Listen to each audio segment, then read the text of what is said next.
Hola, bienvenidos al Neuma, el espacio donde todos, más allá de las diferencias, somos uno. Vemos cómo hacer un taller de rehabilitación, cómo hacer un taller terapéutico.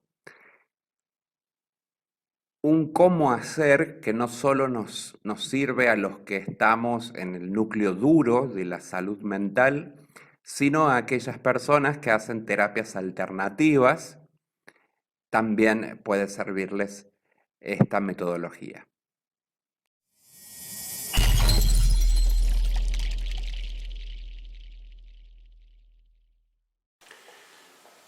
Antes de largar, avisarles que al video lo hemos dividido en dos, porque se hizo largo, pero bueno, hay asuntos que está bueno darles un contexto.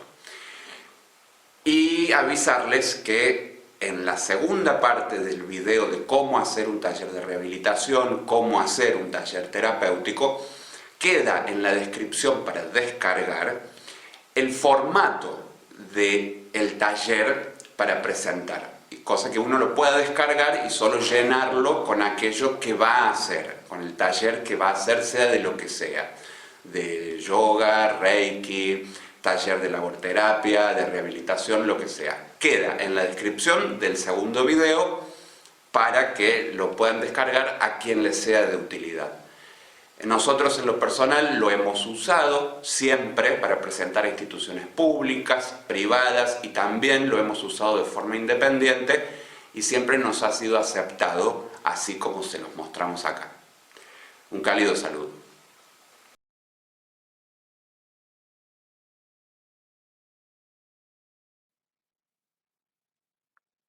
¿Cómo hacer un taller de rehabilitación, un taller terapéutico, una laborterapia?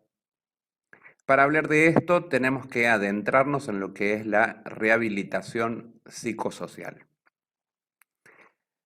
La rehabilitación en salud mental. ¿Qué es esto? Es el conjunto de intervenciones que incluyen detección, aprovechamiento, utilización y desarrollo de capacidades que pueden encontrarse inhibidas o disminuidas con posibilidades de ser recuperadas en un paciente de salud mental. Es decir, que tiene por objetivo esta rehabilitación psicosocial ayudar al paciente, a la persona, a recuperar o también adquirir capacidades y habilidades necesarias para el desarrollo de una vida cotidiana en comunidad, de la manera más autónoma y digna posible. Así también como en el desempeño y manejo de las diferentes funciones sociales y demandas que supone vivir, trabajar y relacionarse. Estas actividades pueden incluir actividades de aprendizaje, de trabajo, actividades deportivas, expresivas y también recreativas.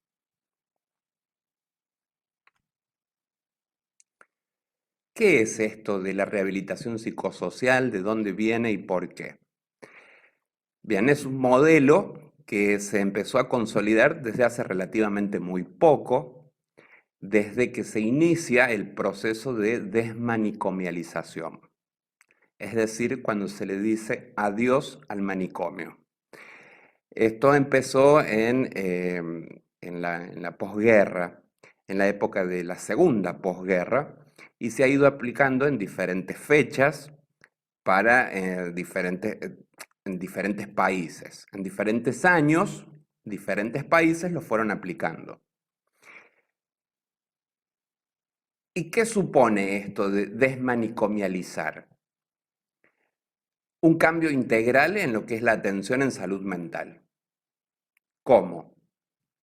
Pasando de un contexto de atención al paciente basado en la internación a otro que es el de la comunidad. y de una atención meramente asistencial y médica a una atención integral donde se tiene en cuenta todos los problemas y necesidades de la persona. Entonces, la desmanicomialización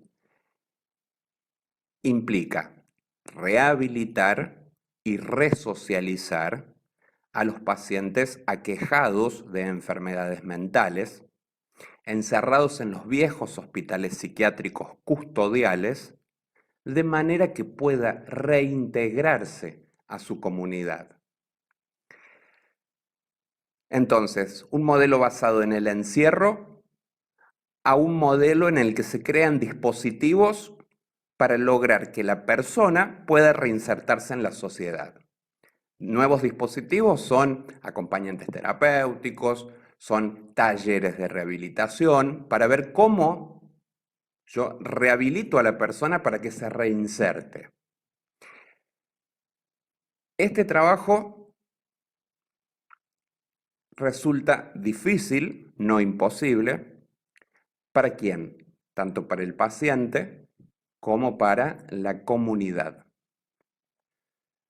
¿Por qué resulta difícil así hablándolo a muy grandes rasgos? Para el paciente, porque de tener un lugar donde dormir, donde desayunar, almorzar, merendar y cenar, donde tiene la pastilla al alcance de la mano porque el profesional al estar internado puede dársela sin problema, a tener que salir a afrontar la vida social, el mundo, sin toda esa contención. Sabemos que en la población hay pacientes que no tienen ni siquiera un hogar, una casa, una familia. Y muchos de ellos no tienen los recursos para afrontar lo que supone vivir. Y menos si hay una circunstancia mental alterada. Y para la comunidad resulta difícil porque todavía a día de hoy siguen existiendo muchísimos estigmas hacia las personas que tienen alguna circunstancia. Si bien cuerdos en el mundo no hay, creemos que estamos cuerdos, la comunidad todavía ve muchas dificultades, muchos frenos, muchos estigmas al encontrarse con personas a las que su enfermedad mental se le nota y mucho.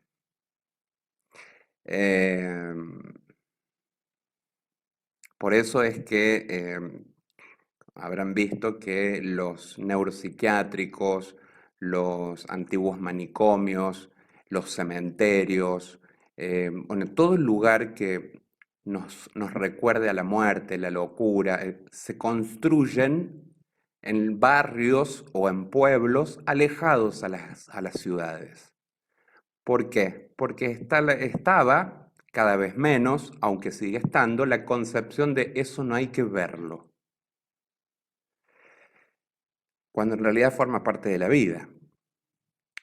Y acá quiero hacer un hincapié en esto de lo que es la desmanicomialización. La desmanicomialización no consiste en cerrar intempestivamente los hospitales psiquiátricos y obligar a los pacientes a sobrevivir en la comunidad sin los medios necesarios. Con frecuencia, los enfermos mentales, ya saben que la palabra enfermos mentales no es de mi agrado, pero los estamos denominando así por el contexto en el que estamos. Con frecuencia, las personas que tienen una situación alterada de salud mental grave presentan una disfunción neuropsicológica que les impide vivir por sus propios medios en la comunidad. Si no recibe una rehabilitación previa que aproveche sus capacidades y compense sus déficits. Lo que se agrava porque con frecuencia, como decía antes, no tiene a dónde alojarse ni familiares a los que puedan recurrir.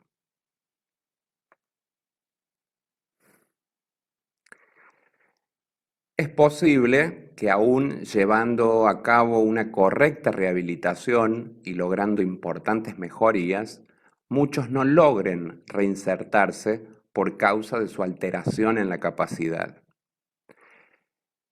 En esos casos, un ambiente protegido como un hospital psiquiátrico moderno o instituciones intermedias de larga estadía son indispensables para brindarle una calidad de vida acorde con los derechos de los que todo miembro de toda la comunidad debe gozar. En algunos lugares esto es un problema todavía pendiente porque la carencia de una red de instituciones intermedias estatales empuja hacia el hospital psiquiátrico pacientes que no tienen las capacidades mínimas necesarias para valerse por sus propios medios en la comunidad. Muchos pacientes deben permanecer en los grandes hospitales psiquiátricos que pasan a ocupar un lugar de contención social, estos grandes hospitales psiquiátricos, en detrimento de sus funciones como instituciones sanitarias de tratamiento y rehabilitación. Esto es lo que pasa. Los grandes hospitales cumplen la función de contener cuando en realidad están para tratar y rehabilitar. A medida que pasan los años, todo esto va avanzando y va mejorando, pero sigue siendo un problema. Bien, aclarado esto, seguimos con lo que hay que tener en cuenta para rehabilitar. La palabra lo dice, rehabilitar, volver a habilitar. Se necesitan equipos multidisciplinarios, ya que el objetivo es obtener la máxima capacidad del paciente, aprovechando la parte sana de sus esferas no deterioradas, restableciendo relaciones con la realidad que trae aparejado el control sobre su conducta y la interacción con el entorno social. La rehabilitación crea de por sí en el individuo un nivel básico de confianza en sí mismo. Mantener estabilizada la enfermedad aumenta el grado de confianza del paciente, como también aumenta el grado de confianza del medio social hacia él, de la comunidad hacia él. El objetivo final es que los logros obtenidos en el medio rehabilitador se puedan transferir a los distintos ámbitos en los que el paciente se desenvuelva. La rehabilitación es un proceso cuyo éxito implica que el paciente tenga mejores niveles de socialización. Redundo un poco sobre todo esto, pero la idea es que quede claro. Rehabilitar implica reeducar. Por este motivo, las técnicas a desarrollar en la rehabilitación deberán incluir una metodología educativa y psicopedagógica que utilice tanto los señalamientos como el acompañamiento. Señalar y acompañar. Y el sostén del paciente, ayudándole a reconocer y tolerar sus limitaciones.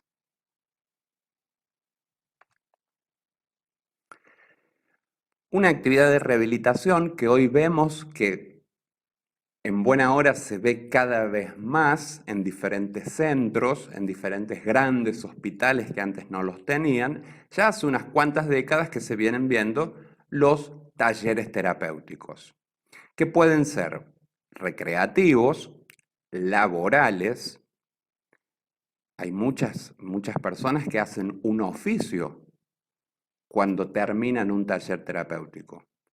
Por ejemplo, hay talleres de cocina donde les enseñan a hacer pan a los pacientes o les enseñan a hacer pastafrolas, pastelitos, empanadas, y de ahí ellos adquieren el hábito y lo empiezan a hacer en su vida, en su casa, desde su casa. También pueden ser expresivos los talleres, sea danza, teatro, pueden ser deportivos, psicoeducativos, entre todo lo que a un terapeuta se le pueda ocurrir para que el paciente se reinserte a la sociedad.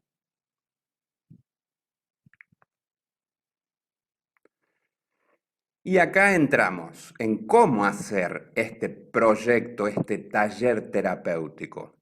Y repito, como dije al principio, esto le puede servir tanto a los que estamos en la salud mental dura, le llamo yo, o los que hacen terapias alternativas. También este esquema, este esqueleto de taller, de proyecto, les puede servir para hacer uno propio. Por sobre todo, y en primer lugar, la fundamentación del proyecto es lo que vamos a necesitar. Fundamentarlo. Fundamentar sabemos que es hacer afirmaciones razonables, comprensibles y comprobables. ¿Sí? Tienen que ser argumentos sólidos. Razonable, comprensible y comprobable. En segundo lugar, los objetivos. En tercer lugar, la modalidad de trabajo que vamos a usar en el taller, que vamos a aplicar. Esto es encuadre, normas, metodologías y los recursos materiales a utilizar. Si es que se van a utilizar recursos materiales. En el caso de danza, también se ocupan recursos materiales, ya lo vamos a ir viendo, pero sería, por ejemplo, un grabador, un pendrive, un reproductor de música. Entonces, acá empezamos. 4 cosas básicas que tiene que tener un taller. Fundamentación, objetivos, modalidad de trabajo, recursos materiales a utilizar. Y acá la pregunta, sí, ¿cómo empiezo a formular todo eso?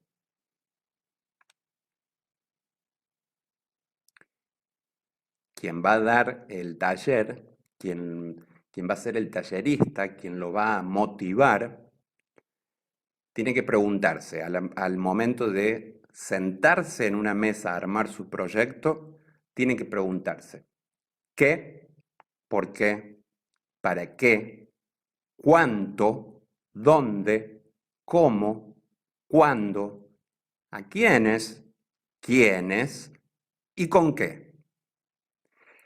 Estas 10 preguntas van a resolver estas 4 pilares de lo que tiene que tener un taller terapéutico.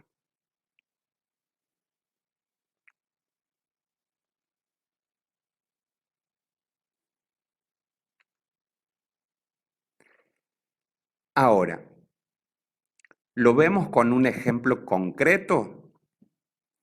Primero vamos a ver la parte que no se ve, el trabajo de mesa.